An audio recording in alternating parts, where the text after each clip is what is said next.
எரணம் கொஞ்சம் குறைஞ்சிருக்குது, ரிசுக்கு தாமதமாகுது, பெரிய வறுமை பாதித்து கொண்டிருக்கிறது, வறுமையில கடந்து வாடிக்கொண்டிருக்கிறார்கள், ரிசுக்கு கிடைக்கல, இரணத்துக்காக நிறைய முயற்சி எடுத்தோம், வெளிநாட்டுக்கு போனோம், நம்முடைய ரிசுக்கு அமையல, உள்ள உருந்து வேலை செய்தோம், வியாபாரத்தை துவக்கணும், எதுல போனாலும் நஷ்டமா இருக்குது. அவர்கள் உணர வேண்டும், உஷாராக வேண்டும். யா ஹய்யு யா கய்யூம் பிரஹ்மத்திக அஸ்தகீஸ் 100 தடவை கூடுனதாக 1000 தடவை டெய்லி ஓதினால் அவர்களுடைய ரிசுக்கு விசாலமாகும், வியாபாரம் பரக்கத்தாகும், தொழில் அபிவிருத்தியாகும், அவங்க தொட்டதெல்லாம் தொலங்கும் என்று நன்மக்கள் எழுதி வைத்தார்கள். எனவே ஞாபகம் வையுங்கள், நம்முடைய தேவைகள் அனைத்தும் நிறைவேறுவதற்கு, இன்னொரு பக்கம் நமது ரிசுக் விசாலமாகுவதற்கு நாம் அதிகம் சொல்வோம், யா ஹய்யு யா கய்யூம் பிரஹ்மத்திக அஸ்தகீஸ்.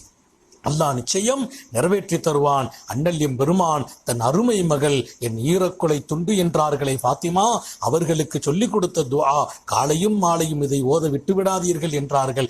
எல்லா விஷயத்தையும் உள்ளடக்கி அன்னலார் இப்படி சொல்லி இருப்பார்கள்.